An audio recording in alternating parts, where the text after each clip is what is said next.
Hello, everybody. My name is Tara Jenkins. Hoping that you can hear us. Tyler, let us know if we're supposed to be doing something different. Welcome, welcome. And I think, Tyler, you can take Ben off of the screen because he's been an awesome part of this process, but isn't going to be on the panel. So, my name is Tara Jenkins. I'm the founder of Conscious Revolution. I'm so happy to be here with my friends to be able to share a little bit about the work that we've all been doing in different circles and spaces together. And I'm going to start by getting right into it because we want to leave plenty of opportunity for questions. Going to start by talking about the work that we do as white men and white women, as people who identify as white men and white women, to just share a little bit and ask some of our panelists to share a little bit about what White Men for Racial Justice is and what Tapestry is, so you have some context for what we're talking about. And so maybe I'll check in with you, Fortunat, to start to do a brief introduction to yourself, and then also to share a little bit about White Men for Racial Justice and a little bit of the history of it. And I'm happy to start, and then Chris, you should just jump in freely, fill in my gaps. My name is Fortunat Mueller. I'm, among other things, co-founder and CEO of Revision Energy, and a son and a husband and a father, and an ultimate frisbee coach. um, White Men for Racial Justice is a group that started in uh, the summer of 2000, and started really as an online conversation among a couple dozen men. Actually, it was about 100 men in the first call, who got together that summer. Deep in the heart of COVID times, online, largely in response to the question that was asked of a lot of white men at that time, which was where this is the summer where a lot of people are showing up talking about and acting on racial justice, and where are the white men, right? We see people of color of all kinds. We see starting to see white women show up. There's a notable absence of white men visible in this work, and we want to know why. And so this group from across the country, about 100 guys, got together and asked ourselves that question, or asked themselves that question, and started building this organization, which has since grown to several hundred people across the country, and whose purpose is to gather white men together to build community, to build fellowship, to do education, to practice a little bit of the hard work of showing up in a certain way in these conversations, with the goal of sort of being better prepared as we launch ourselves out in the world to do real work in more diverse spaces, across gender and across race, and other barriers. And Chris, I don't know if you want to talk a little bit about the different ways that we gather and programs. Yeah, and happy to loop that in with a brief introduction. So I'm Chris Lyon. My pronouns are he, him. Part of my life is working as director of corporate impact for Androscoggin Bank and leading our B Corp certification work and our community engagement work. And a really important part of my life has been thinking about how I find avenues of integrating equity into both my professional and personal life in a more meaningful manner. And so for WMRJ, I think one of the things that's kind of unique is that we provide an entry point through a foundations program, which is 8 weeks, typically in the evenings, although we're creating more opportunities as well, to follow a podcast called Seeing White and work your way through curriculum to begin to question the narratives that we've either received or perceived around race, and in particular centering our whiteness as the topic of exploration. So for some people that might be going through foundations and then they're done.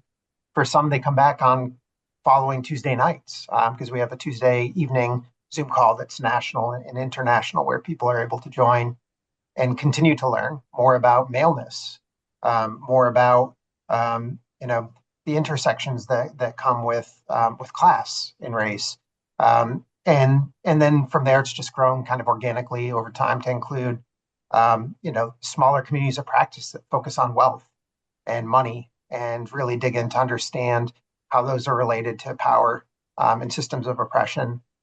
We have folks that are part of a pride group that are examining what it's like to be queer and in community with white men who sometimes we have history, myself included, with white men not being open or caring with us as we grow up. So there's a lot of different pockets, and it's very grassroots and organic in nature. And I'd say the common thing we share is helping men understand, regardless of what the differences we might have in this. It took me a while to figure out, but oddly diverse group of white men, what opportunities we have to move towards action that also include awareness, so that we're doing less harm, or at least we're aiming to be informed about what that action might look like. Mm. Thank you so much, Fortunate and Chris. And we'll have more opportunity to talk about the impacts of that work and some of the dimensions of it as we continue in the discussion. But I'll turn over to you, Kate and Meadow, and maybe ask you to answer in the same way that Fortunate and Chris have. If you wouldn't mind, Kate, just sharing a little bit about Tapestry and your experience of Tapestry and joining, which started as a sister organization to White Men for Racial Justice, where your partner was already engaged. And so you joined in with understanding a little bit about the experience of White Men for Racial Justice, but coming into the sister organization Tapestry. So maybe a little context there. And then Meadow, we'll turn over to you to just talk about some of the offerings that Tapestry has and what you've experienced. Does that work for both of you? Okay, great. Yeah, sure. I'll kick it off. Tara's right. So my partner is a member of WMRJ. And so I had been watching his experience in the group and sort of hearing, what folks were talking about. It was very and remains to be profoundly impactful for him. And a bunch of uh, us who had partners in WMRJ were like, well, what about us? Like, what about white women? We have our own stuff to sort of figure out and think about. And luckily for us, um, Tara was in connection with WMRJ, and so we formed Tapestry, which is essentially the sister organization to WMRJ, but is different. And you'll hear some of that in what Meadow talks about. But the goal of Tapestry is to work towards collective thriving, and that's a very intentional kind of statement. We do a lot of, we believe that oppression lives in the body. And so as women, we do a lot of work to figure out where our versions of oppression live in the body, where we oppress and where we have been oppressed. Those all live in the body. And so there is a framework that for me personally, we can talk about this a little more, has been deeply impactful to my own personal life and my work around social justice and how to make impacts. Because I think in this, Fortunate was talking about how WMRJ was formed. And, many people, I think, struggle after the first couple of things. What can I do to make the world different? And there's some obvious first steps. I can educate myself. I can do reading. I can go to a protest. And I don't know if others have felt this way, but you pretty quickly hit a wall with like, okay, what else? I read all the books. I still don't see a lot of difference. I'm still struggling. And so I think for me, that is where Tapestry has helped me sort of step forward into really digging in at a different level, which we can talk about how and why and all those things. But that is sort of conceptually how Tapestry formed and sort of what our general um, sort of focus or experience is. So Mm, thank you I so much. think Yeah, no, I think Tara that's Meadow can correct me if I'm wrong, but beautiful, beautiful. Love it. Thank you, Kate. What would you add, Meadow?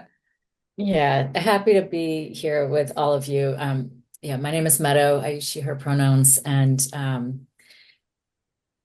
I came into Tapestry. I sort of jumped in both feet in the context of an immersion, an immersive experience that was organized in Montgomery, Alabama, that allowed a group of about 15 of us, white women, committed to racial justice work and unlearning and relearning in community. It allowed us to really encounter that extraordinary place and as a group kind of move through in an embodied way the deep history of racial injustice in this country as so creatively exhibited, and manifested by the Equal Justice Institute in Montgomery. And I had previously listened to Seeing White, the podcast that Chris referred to, on my own when it first came out. I found it incredibly instructive and moving. And many of the women who were part of that immersive experience had just completed, thanks to Tapestry, a sort of organized curriculum, in relation to that material. And so, though I was not part of that learning experience, I joined the group as they kind of came to the end of what I think was a 9 or so week experience, and then had this really moving collective experience in place. And so then, I had the great opportunity of helping to design a similar type of offering right here in Maine, in Castine, for Tapestry's second, I believe, immersive experience. And we can talk more about that later. But yeah, I think that I suppose what I'd add to what Kate shared is that there's an extraordinary difference between learning something intellectually, kind of inputting information, and then the opportunities that Tapestry offers to process that information, that knowledge, viscerally in the body and in collective space. Because, when it comes to racial justice work or any kind of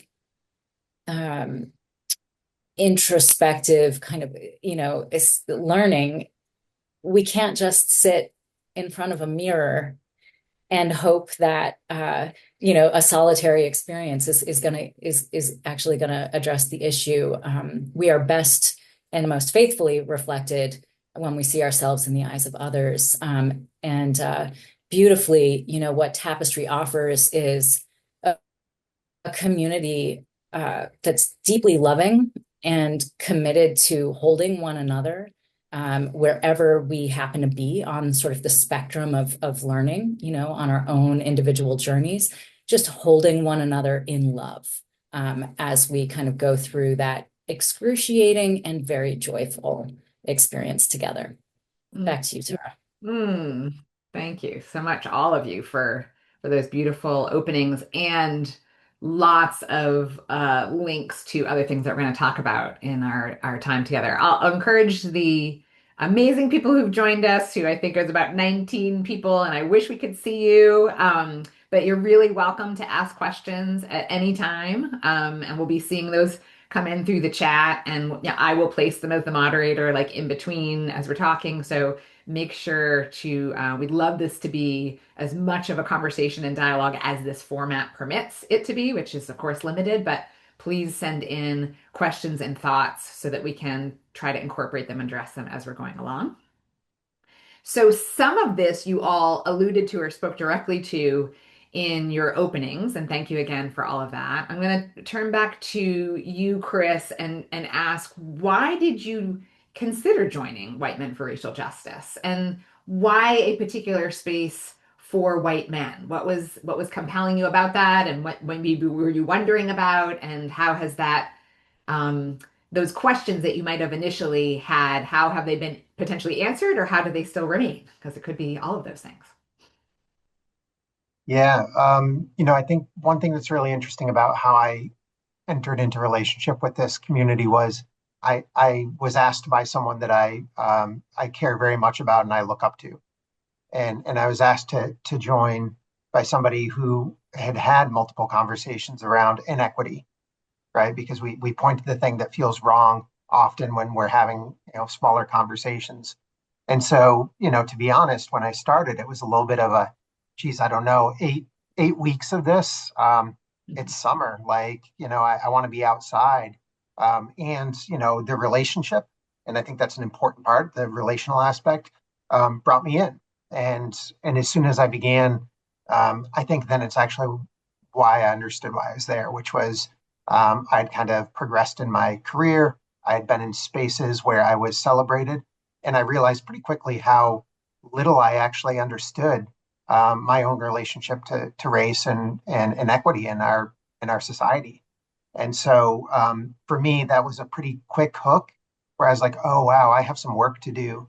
And I think through that began to see this part of like this is going to be continuous um, exploration and curiosity and improvement.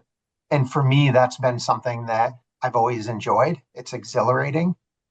It's fun. It's hard work, but I like challenging myself. And I think that was the hook that kind of pulled me in was, oh, I'm going to be real challenged here. And then I think similarly, I haven't grown up having a lot of vulnerability in relationships with men around me. That's just not something that I was acculturated with. Was other than my dad, who's incredibly kind, and my brother, society hasn't felt very open or vulnerable or worth or open to exploring. And so that vulnerability was something that also hit me where I was like, oh, I actually get to practice vulnerability, which I innately want to share, but you also think about where and when you share that in this society. And so I think those two were like, okay, well, the question is, how deep do I want to go? Like, there's things I may not share about my own experiences with race in this group, or maybe I will. And what I found was that it was a really wonderful space where I could share some of the narratives I learned as a kid, some of the harm I had caused unintentionally as a young white man in you know the middle of his career, given the opportunity to lead inclusion work when I really hadn't honestly done as much self work as I should have to be in that position. Mm, thank you. Yeah, I'm going to ask you, Fortunate, similar, but a little pivot a little bit to talk about why a group of white men? Like, why is that unique and needed from your experience in being in WMRJ? Yeah, thanks. And my experience is actually mirrors Chris's pretty significantly in sort of how I got sucked into the group and why I stayed. And I think like a lot of people when they are invited into this space or when they hear about this space, my initial reaction was skeptical in a number of different ways. First of all, like actually I've already read this book, I've already listened to this podcast. What more am I going to get out of it? And I think Meadow answered that really wonderfully, much more eloquently than I can, in terms of the value of doing some of this work in community. Um, but the question of why a male space and why an exclusively white space for the first steps of this work is a really important one. There are things I think I'm going to speak in generalities and forgive me, but we white men have a lot of work to do um, to get to a level of sort of reflection and understanding within ourselves where we can be useful and helpful allies in this work, whether that is racial justice or misogyny or any of the other places where we hold positions of power in our society. And my experience is, I was frankly surprised about this, but my experience is that by doing this, some initial parts of this work, sort of in that segregated space, it opens up opportunities to make mistakes, to sort of flounder around, to to be vulnerable in a way that men and white men in particular are really rarely allowed to be. And I don't think you need to feel too bad for white men in the world, but one of the things we have been robbed of by the systems that exist around us is that ability to be vulnerable. And I know personally, it's not a skill set I had or had explored with any significance before I joined this group.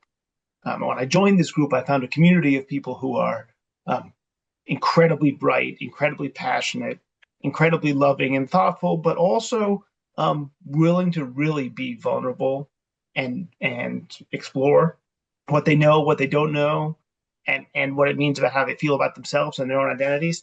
Um, and I think if we were thrashing about doing that in a group, um, a mixed race group, or even frankly a group with white women, um, it would be a lot harder for a lot of the men to do that, and we would probably do a lot of damage, right? I mean, and so I think it's important to note that you know, if the idea was, hey, we're going to go do all our racial justice work entirely in spaces that are only white and male, I mean, obviously that is a swing and a miss, right? The framing for this group is some portion of this work may be useful to do in this single gender, single race space, so that when we show up to do the real work, um, we are better prepared to do it more effectively. Yeah, thank you. Well, and I really want to bring in what you said at the beginning, Fortunate, of like we are speaking in generalities. It's kind of the only way to necessarily talk about this, because we're sort of talking about white men and white women, but we're not meaning that that means every single There, white there man are or white many woman white in men who anywhere. are more evolved than me and were already there, and then there are many others who would benefit from, I think, from what I benefited from. Yeah, yeah. And that would be the case that, whatever group of people we're talking about here, we're recognizing that there's lots of variability and so much multiplicity in our spaces and places. All right, awesome. Love that. And let's turn maybe over to you, Meadow, to share sort of the same question that Fortunate was just articulating an answer to around like why white women, and Fortunate even just posed like maybe white men and white women shouldn't be together yet either. Like, and so I'm curious about your experience as a white woman being in a separate space and why that's been important. Um, well, I think tapestry represents, it pulls together sort of a lot of my favorite things. The company of women, for one, and guys, loved you too. But truly, like, I need to be with other women. It's a need. It's a deep need. And uh, also, of course, women who are willing to talk about really hard things. And in my life, I haven't always found those spaces. I think, until recent years, um, I was always very self-conscious about the fact that I might strike people as a sort of a Debbie Downer. I show up at the party and I want to talk about slavery and New England's role in the slave trade. And, I start really bringing people down um, and, even among my closest, dearest girlfriends, I found that was also the case. That it was often hard for me to share what I felt needed most to be discussed, that I felt we all should be discussing, and to find a language that really would be would allow us to understand that this is not about something that's distant in time or space, that it is about us here and now, that it, and so I consider, maybe just for a little bit of context, the space that I work in is what I call historical recovery work. So really digging right here at the local level in this region, the Northeast, long problematically referred to as New England, to understand our local connections to slavery and to colonization. And what I have learned in the course of doing this work over the past, this specific work over the past 12 or so years, is that it's often women, precisely women, who are kind of polishing up those statues of the men in our communities who perpetrated crimes against humanity in past centuries and decades. We can think of, the Northern equivalent of the Daughters of the Confederacy, for example. We have our own equivalents, and often it's women who, through very, they're propulsed by maybe all good intentions to help preserve local history. But what ends up happening is in the course of that preservation work, we end up preserving these oppressive systems that have been passed down to us: colonization, slavery, and misogyny and patriarchy. And it's precisely, so often the women who are helping to keep that in place is what I have observed in my own field of work. So we have a tremendous amount of work to do to even begin to see that, let alone talk about it and then begin unpacking our conditioning so that we do not perpetuate those systems. Mm. Awesome. Thank you, Meadow. I'm checking in with you, Kate. Is there anything you want to add about being in a group of white women that's been particularly important to you, particularly with a partner in WMRJ, where you get to really exchange and share what those experiences are in your house? It's interesting. I wrote down what Meadow said, that she has a deep need to be in the company of women, which I love. I never was aware of that. So I came to this work sort of, I think, tempted from what I saw in WMRJ as a person who did not have a lot of sisterhood in her life. I certainly have friends, but did not have a lot of sisterhood, wasn't particularly conversant with vulnerability. If you had said, like, do you want to go on a retreat to Montgomery with a group of white women, I would have said, you're out of your mind. I'm not doing that. It's way too touchy-feely. I don't do that. So what was fascinating to me about it is, Tara and Meadow have heard this. That trip to Montgomery in particular was transformational for me, because what I saw in myself was my sort of isolation, my closed offness, my difficulty being vulnerable, and how that was getting in the way of my own personal transformation, looking at my own racism, misogyny, all the things, right? I think I've joked over time, like I would have been one of the people polishing the statues and thought it was great. Like just, and I considered myself relatively, enlightened or evolved. So for me, having the being in a group of white women is super uncomfortable. It was more the women than the race part. And challenging myself to do that, and watching other people in the group opening themselves up in a way that I found fascinating sort of gave me permission to look differently at my relationships, my identity as a woman, which is quite different now than it was before. I don't think it would have happened in a mixed group. Just because I think vulnerability was so hard for me, it had to be that sort of identical group that allowed me to then sort of take a risk watching other people do it. There's something about that, I think, that allows for that openness, at least from, that's what worked for me.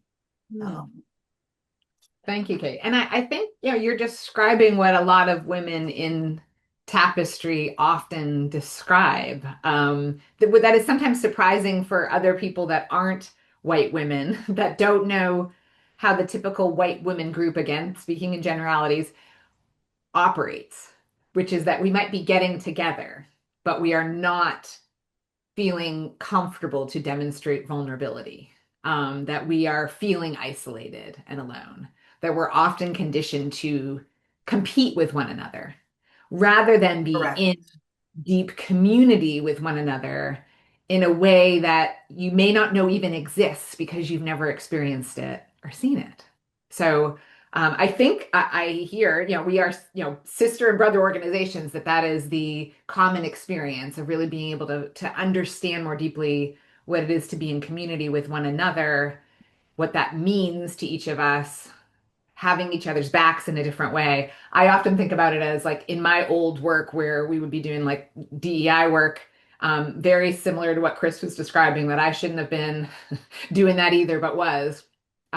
Haven't done enough of the self transformative work that's needed in order to really see where you are in the perpetuation of all of that oppression, but that I would be thinking in those cases that we really like just need to keep doing, like bringing the people together like in these spaces, and it we'll all figure it out, but we have so much that we have to figure out ourselves.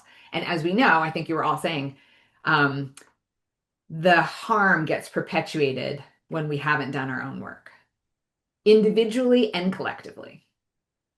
And yeah, the be all end all is not this, but is, I think we've all come to believe it's an important, really meaningful part of the process.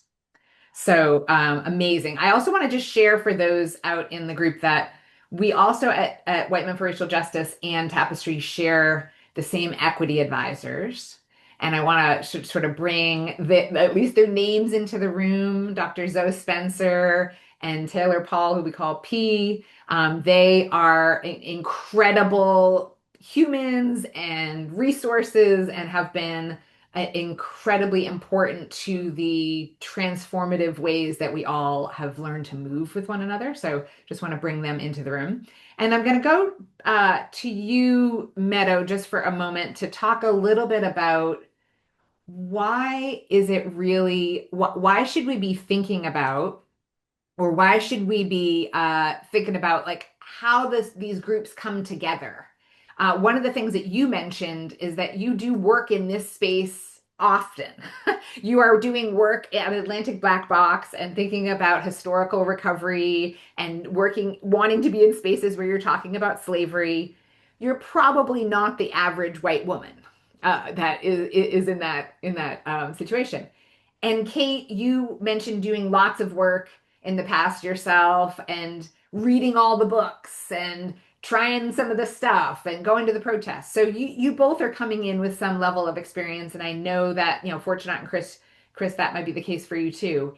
Who did you meet in these spaces? Like who's coming in to Tapestry and who's coming into WMRJ that you're having that opportunity to build community with? And I'm just thinking about like generalities of like wanting to really extend to our friends in the audience of this is not advanced or progressed work or any of the stuff that people might be like, well, that's not for me because I'm not at that place, wherever that place may be. I'll ask you, Meadow, and then maybe go to you, Fortunate, to talk about that element of like who's in the room and how are we doing that all together. Yeah, well, first of all, there is no there. There's no getting there. There's no arriving. And I not to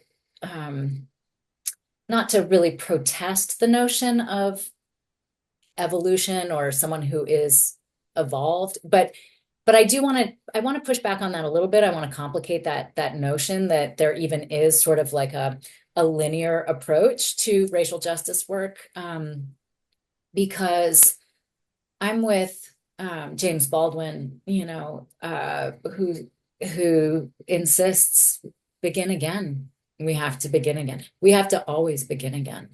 Time is not linear in my conception, and what we're actually doing, it seems to me, is spiraling. So you know, as we engage in this journey consciously, with intention to do the work, of racial justice within ourselves, in community, in solidarity, we're only ever sort of doing this, and our naturally, in my understanding, we have collective vision, as you've so beautifully sort of articulated, Tara, with conscious revolution, of making it's transformation that actually makes a new world for collective thriving. Absolutely, that is what we are moving toward. And yet, I'm going to be the first to say, like, I need to constantly start over. And so, as I shared with you all earlier, like, yes, I had listened to Seeing White, but after the immersive experience in Montgomery, Alabama, I then joined Tapestry's Seeing White cohort to start over and do it this time in the collective space, not by myself, but in the collective. And I did that with a colleague of mine, who, somebody who was helping to lead work within my own organization. We did it together.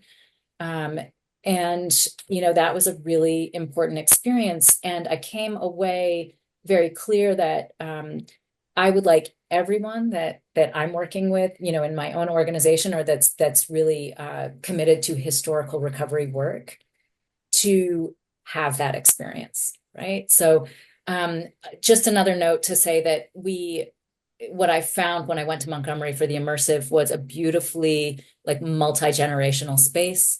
We really, there were much younger people than I, there were much older people than I, and other peers kind of right in the middle, and came from also a very broad spectrum. Well, regionally, there were folks from the South, and another sort of, main heavy contingent from the North, but also other places far afield. And there were people who had been doing racial justice work for, decades. And then there were others for whom this was very, very new. So I'll stop there. Thank you, Hedda. Fortunate, what would you like to add? Meadow's a tough act to follow, but I would co-sign everything she said. But say also, I mean, in WMRJ, we have been deliberate. The initial onboarding program that we have is called Foundations, and it's called Foundations for a reason, which is that as Meadow said, whether you are thinking about this stuff for real for the first time, or you've been doing racial equity work for 2 decades, you have a chance to sort of revisit some basic assumptions and to challenge some things about yourself in that 8-week process that Chris described. And so WMRJ, really the only requirement is that you are interested and willing to learn and learn about yourself. And we do attract a group of men who are thinking about this stuff for the very first time, and all the way to people who are who do this work professionally, or who are who are deeply engaged in this work.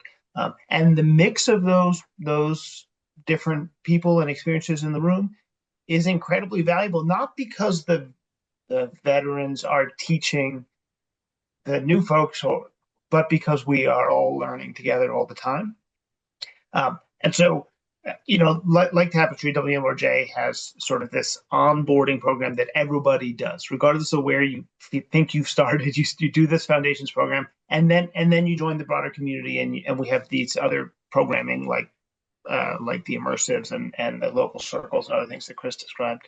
But I think that's a really great model, and it has worked really well. And we've had people who have said, I actually want to do that Foundations again, for the reason that Meadow described. And I've listened to that podcast now 3 times, once on my own before WMRJ, once in the Foundations group, and then a couple times as a facilitator of the Foundations group, and it is still incredibly useful and worthwhile work for me every time. Yeah, it's the gift that keeps on giving, that's for sure. in many ways. Chris, want to turn to you. Thank you, Fortunate, to think a little bit more and learn a little bit more from your perspective on what have you learned about the work we need to do as white people, and maybe in particular as white men? And Fortunat sort of alluded to this in his introduction, but what does that mean for your learning around white men? And also, what have you been learning personally? What's the ongoing work for you personally? Yeah, I mean, hard to summarize all of it, but I guess I'd say a couple of concepts that feel really important to acknowledge are one that as white men who care, individual action is not enough to change the systems of oppression that we participate and benefit from. I think most importantly is this piece of it's not good enough to just be one of the good ones who isn't actively racist. It actually requires us to be engaged both in the personal reflective work and growth, but also as part of this ecosystem that I think, Meadow and Fortunat talked about, which is it's a really interesting, moving, growing ecosystem of humans just experiencing growth together. And so I think, that leads me to concepts around like community organizing and building power together over time, consistently and persistently as the only solution to shifting power. It's my firm belief that white men have an incredible amount of untapped power that they hold to help advance that thinking. And so helping them understand what it looks like individually, but as part of a collective effort is super important. Um, I think for me, I would also look at um, some learnings around not centering my own experiences of oppression. As a gay male growing up, um, I developed really clear perspectives of who was safe and who was not safe. And I held those for a very long time until I realized that those were actually, one, weighing me down, sitting in my own sorrows about the way the world is and how it's not where uh, I wish it would be. But it also was blocking me. It was stopping me from connecting across difference because my own biases were, well, that group just isn't for me. This group of white men, they got a lot of learning to do, and I was holding up a guard. And I think once I began to see the diversity in the room and relax that, what I experienced was, wow, I have a lot of perspectives around religion, and most of them are negative. As a student of history and anthropology, I've heard a lot of stories about religion when it's been used for the wrong things. And I met men who were as community centric, if not more community centric than I am, that came through their faith to this work. And that's been really magical. So I guess the thawing is the only way I can explain it, has just been like joyful. It's understanding that I might be fearful about how I'm going to be received by a group of young Black Muslim men. But unless I challenge that, I'm not going to actually know how I'm received in a group of young Black Muslim men. And spoiler alert, those have been some of the best friendships and relationships I've developed in Maine as soon as I stopped keeping the barrier up and the assumptions about how I would be received. So I think, that's kind of unique within the WMRJ side, but there is a group of people who are along the spectrum of kind of how they identify in their sexuality. And so like, that's been cool to see, is everybody kind of letting go a little bit of what their identity is to be able to experience what other people bring to the table. And I always think back to this part of, we all have something to offer. We all have something to learn, as being a really nice way to enter this work. So those are a couple of things that kind of come to mind as I think about it. Thank you for that beautiful sharing. Really appreciate it. And Kate, tell us a little bit about what you've learned as the work that we need to do as white women, and appreciate if you can incorporate what's your own work. Where are you at in this moment in this ongoing spiral as Meadow described? Ooh, um, yeah, I think for me, and I think this has come out of I think others I've heard others express this in various groups.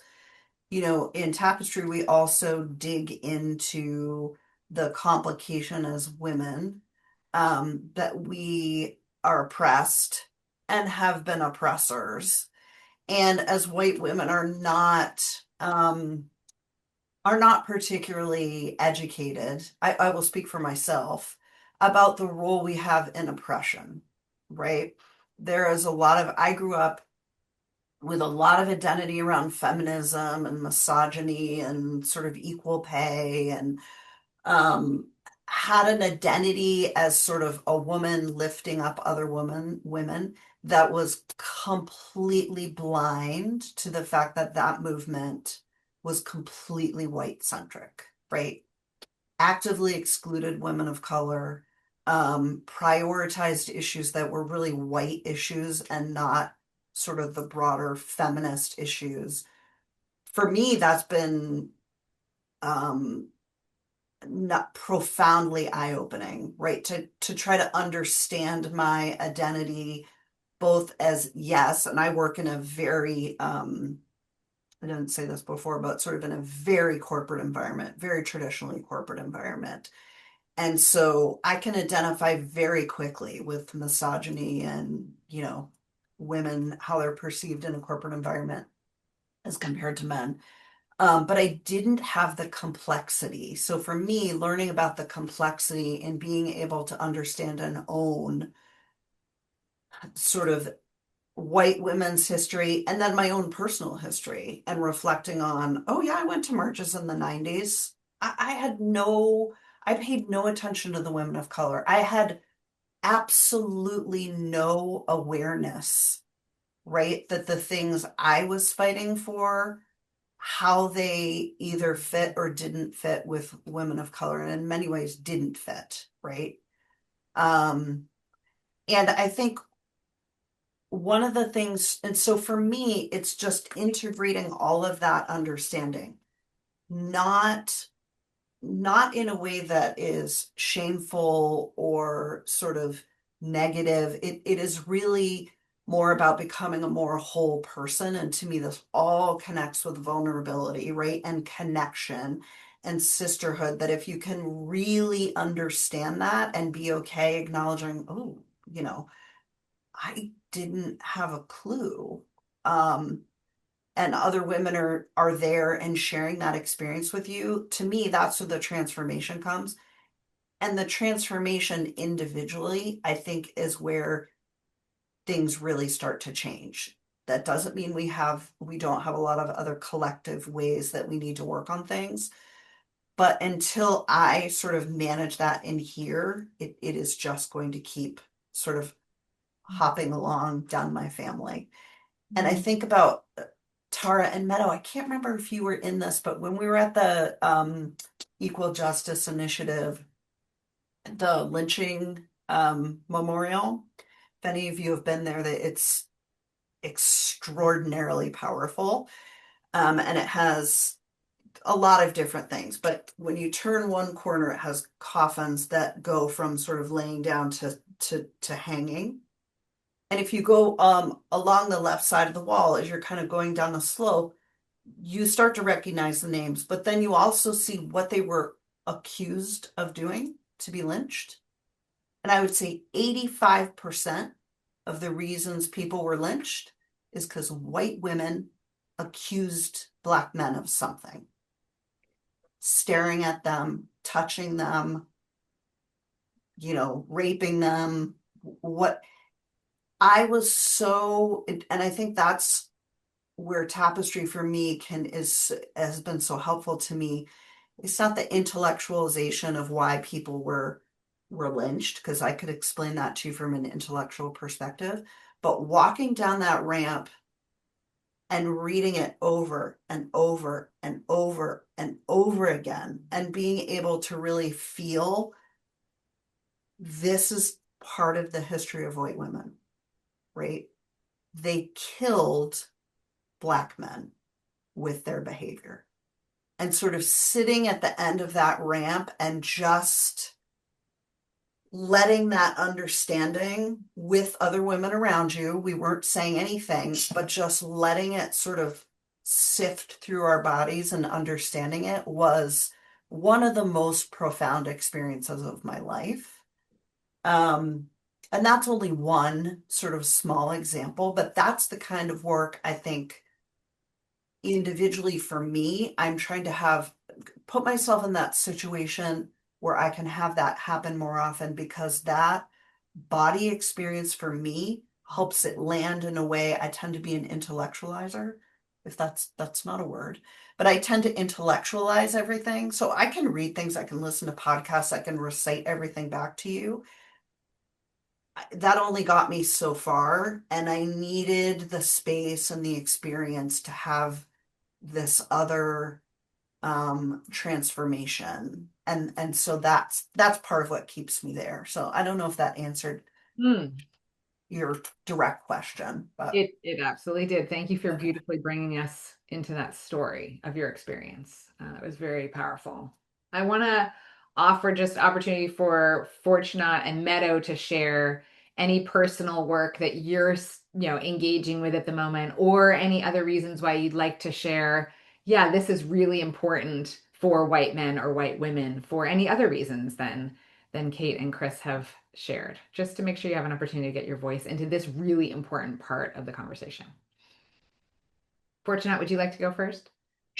Sure. I'll just say we are all using the word work repeatedly, and it is in fact work. Um, to challenge your own assumptions and to grow. But I think it's a real mistake to categorize it exclusively as work, because it is definitely not that, right? I mean, the I don't know, the introduction to this panel or elsewhere, we talk about collective liberation. I mean, we talk about joy and the what's in it for us. Right? So often we are appropriately asked, as we're having these conversations, what are you willing to give up? And I think it's important to also ask, what have you given up in the status quo that you didn't know you gave up, that you could reclaim? Um, and I have experienced that in a myriad of different ways. Over the last handful of years, as I've been sort of engaging in these spaces and with these people, um, I have found opportunity to grow tremendously as an individual, and I show up differently at my work, in my family, in my relationships. I'm a different person because of the sort of models of male vulnerability and accountability and introspection that I have benefited from. So one, that sort of personal piece, and then also as my frankly my bravery has increased, my sort of confidence has increased, and I put myself into more diverse spaces and have more different experiences, my life is just demonstrably richer in all these different ways, right? The way we have segregated ourselves, um, mostly not actively, but passively, in the places where we live and work and worship, um, is horribly restrictive, and we are missing out on so much joy when we don't actively fight against that. So I just want to remind people. I mean, I know all of you get it, but remind people, especially in the audience thinking about it, yeah, there's work to do, but there is so much joy and there's so much upside. So even if, yeah, there's lots of good selfish reasons for white men and white women to go figure ourselves out. Mm, thank you for saying that, Fortunate. Amazing. Yes. Meadow, what would you like to share? Try to be brief. I think I have a number of thoughts, but I love Fortunate that you really homed in on the word work, because so often in historical recovery work, um, you know, essentially the proposition is everybody pick up a shovel and start digging right where you are, to come to understand your very hyper local connections to these systems, historical systems, because if it happened here, it continues to happen here. The forces that were set in motion continue to act upon us in our communities in the same way that gravity does, right? Until we actively, very actively begin to address them. And so as my organization is inviting people into like literal work, right? Diving into the archives and recovering evidence of our connections to slavery and the slave trade, the enslavement of people right here in our towns, dispossession, of Wabanaki people here in Maine, and other forms of attempted genocide. There is a doing, right, that we're asking, and it's critically important that that doing be accompanied by the kind of work that Tapestry and I think White Men for Racial Justice offer. Because there is a way in which whiteness wants to just tell me what to do, and I'll do it, I'll go do it, and that way I'll feel a sense of atonement and like I'm checking the box and I got it, right? But that is certainly not what we're asking when we ask people to roll up their sleeves and dig in, because ultimately what we're seeking to reveal in the course of doing that local historical recovery work is how all of this lives within us, right? And that is what these organizations, Tapestry and White Men for Racial Justice, help to reveal as well. And in what I would call sort of the back end, it's sort of like a back end space. It's an offline space. It's a place where we can be together, in this identity affinity space, and to yes, like do that critical work of collective self-reflection. How do people in our identity group become conditioned to perpetuate these systems, and then how can we, learn new ways of being together?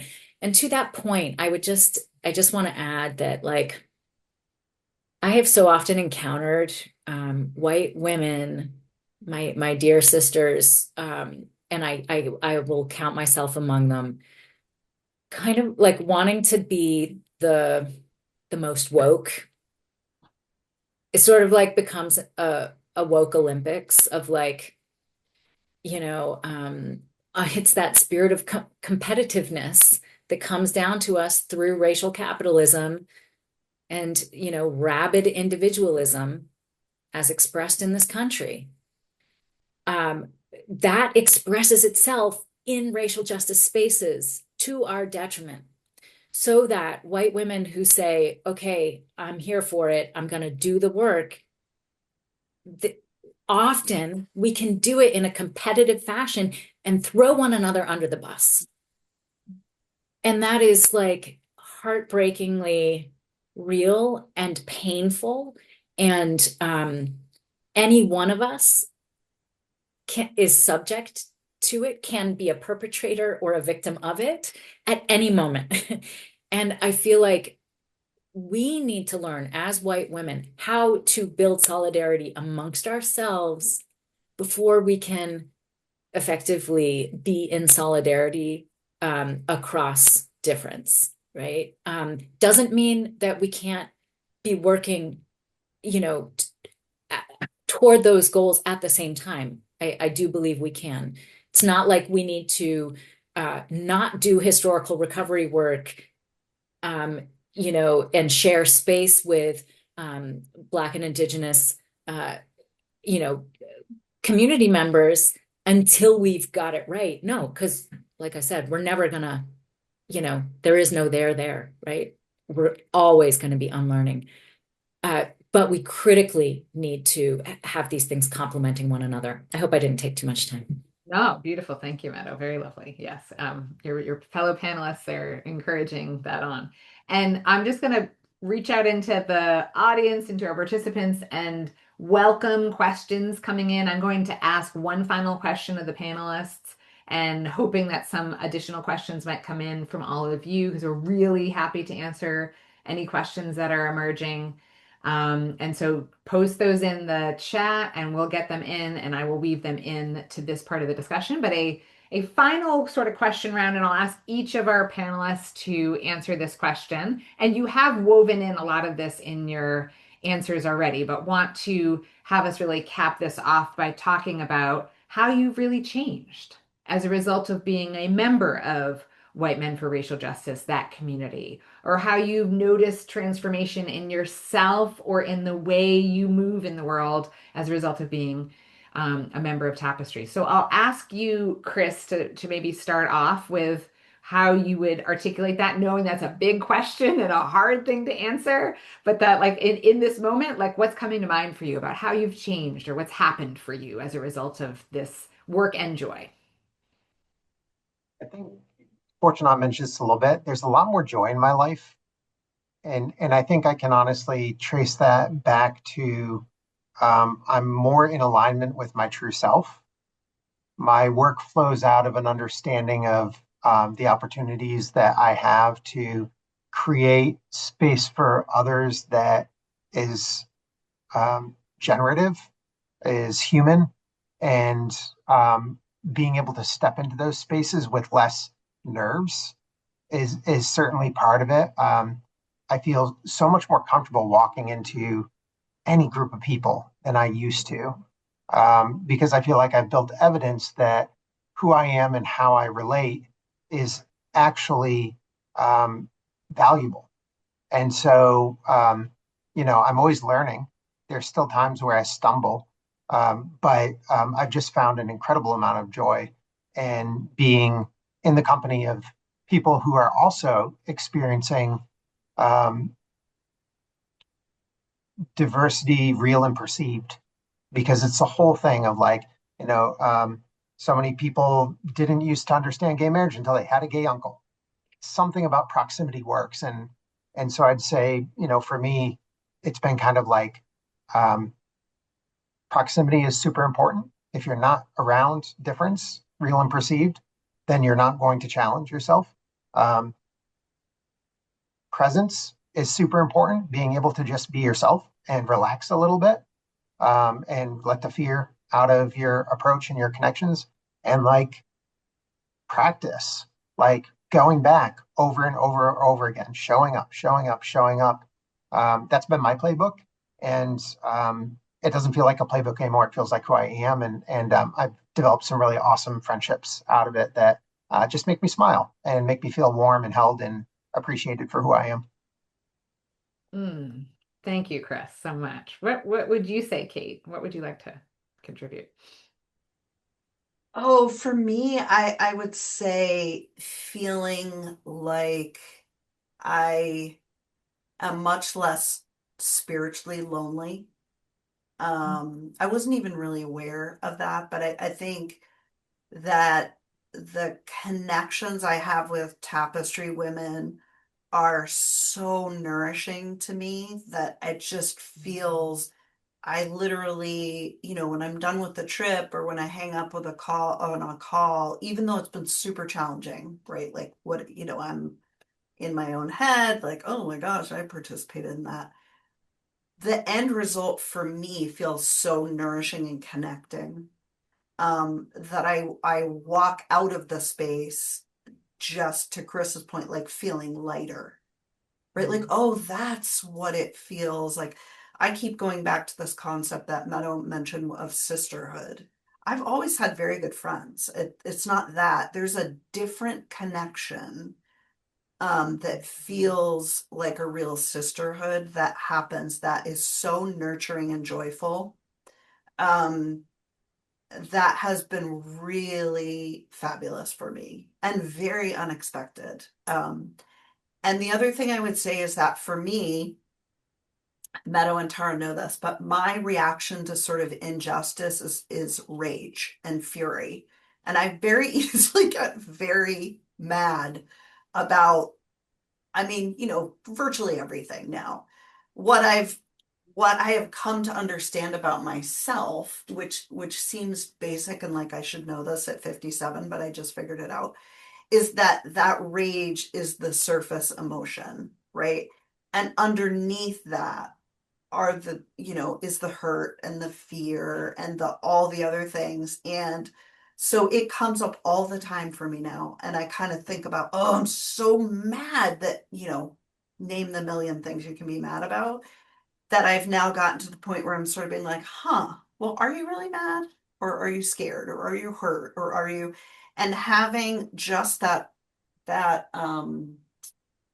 for me, very personal sort of learning has been really cool. And women in my life who know that about me now. And so I can say, like, I'm feeling really mad and I'm struggling to figure out what I'm actually feeling about this. I mean, you can't, it just doesn't get better than that. It really doesn't. Like that, those are the kind of relationships you want to have in your life, at least for me. Hmm. Um, the really good ones, the ones that nourish you and make you a better person and that you feel safe even with all your imperfections, you feel like people are so going to hold you. So, Hmm. Thank you. Thank you so much, Kate. What about what would you add, Fortunat, around how you've changed? Well, first of all, I'll say everything both Kate and Chris said resonates strongly with me, especially Kate, the sort of um, idea of having had the opportunity to explore myself a little more deeply and having a group of people who understands doing that has been powerful for me. Um, I'm an introvert who has an extrovert's day job, and so I have for 30 years been of the feeling like I don't really need to join any other things or be in any other communities because I just want to be about myself when I'm done working with my family and then with myself. And so I never imagined that I needed or wanted a community of this type. Um, and it took me, it was a little hard for me to sort of get over that I actually do. And it's still not every Tuesday night that I am sort of chomping at the bit to get on the Zoom call that we have every Tuesday night. But every single time I do, I feel really, really grateful that I did. And not just because I'm learning something, but because I'm with people um, who are trying to move in the world and within themselves in the same way I'm trying to move in the world and within myself. Um, and it is energizing, um, and it is yeah. I mean, I feel myself growing, which is great because there's lots of places in our lives where it's hard to feel yourself growing. Um, the other piece for me is that I'm decidedly sort of braver and bolder in action, um, because I know I have a group of brothers who will tell me when I'm messing it up, who will catch me when I fall, who will pick me up and encourage me to go on. Um, and when I say that, I also have a sort of new improved awareness that to be bolder doesn't mean I have to lead a whole bunch of things. It actually means I just have to show up in a whole bunch of places. And I'm really appreciating sort of the difference in how action feels when you're liberated in that way. Hmm. Hmm. Oh, everything on this has been so I have goosebumps multiple times with all of you. Thank you so much. Meadow, anything that you'd like to add on your own change, your I own just move? want to circle back to what Kate said about like if somebody had proposed to her, do you want to go with a group of white women, on this trip and talk about whiteness? Like, ick, no, yuck. I totally relate to that too. And that too, I think, is part of our internalized conditioning, right? And there's a way in which white women have become a joke, right? Karens, right? There's a way in which white men have become the butt of our jokes. And that's, you know, fair to some degree, right? And that's what we're here to talk about. And there is you know, the can we be both self-deprecating in that way, have that humility to understand, yeah, okay, that's fair, and not perpetuate harm against ourselves and one another, because ultimately that kind of moral injury, just like stabbing in that same wound over and over and saying, no, I don't, I want to dissociate myself from white women. I want to dissociate from white men. That is not going to get us where we need to be. We need to lean in and we need to have one another's backs, even when it's ick, even when it's hard, right? Especially. So just really super grateful to you all for being here and showing up, to you, Tara, for putting this together and putting those invitations out there over and over for us to join together. Thanks. Well, a huge thank you. We have just a couple of minutes. Again, if there's a question out there that you were just like holding back on asking, that you're mustering up the courage to ask, we'd love to hear any questions. I want to also, in huge gratitude to this panel, and highlight that it's actually not that often that WMRJ, White Men for Racial Justice, and Tapestry actually are in the same space together. And I have learned so much from hearing all of the collective answers to these questions, and feeling really inspired by all of you and what you're describing, and also what we're experiencing similarly and uniquely depending on the spaces that we're in. So it's amazing to be able to do this together and have the opportunity. So I want to thank Hamza and Inclusion Maine for giving us this opportunity. It's hugely important for us to be able to share this with one another and share this with all of you. And also want to highlight anyone in the participant group that is interested. You can find the website, WMRJ, White Men for Racial Justice. You can find and go to the Conscious Revolution website and look up Tapestry. We also have lots of partners that we do lots of different work together. Want to highlight the Black Octopus Society, want to talk about the Groundwater Institute. There are so many different important comrade spaces in this work that we are all weaving in and out of, that are multiracial, multigender spaces that allow us to be more prepared to be in those spaces and in our full humanity. And so any of us I know would welcome anyone in this group that wants to learn more about the other organizations. Atlantic Black Box, that Meadow has mentioned many times, that she leads, is an incredible organization. The Showing Up for Racial Justice, or SURGE, is another really important organization. Community Organizing Inc., Cross Cultural Community Services, like we could go on with a lot of different organizations that are in our ecosystem that all need our participation and support and engagement. And so we're really happy to share any of those as follow-up if anyone wants to reach out to us directly. We're going to actually close this panel with a huge gratitude and thanks to everybody that's here and everyone that participated in our audience. Thank you so much for being here. We're going to ask everyone, all the participants, to go to breakout room 1. And what we're going to be doing there is some smaller group participation and the closing ceremony. So if everyone can transition from this room into breakout room 1 for the closing ceremony. Thank you so much for your time. Thanks, Tara. Thank you all.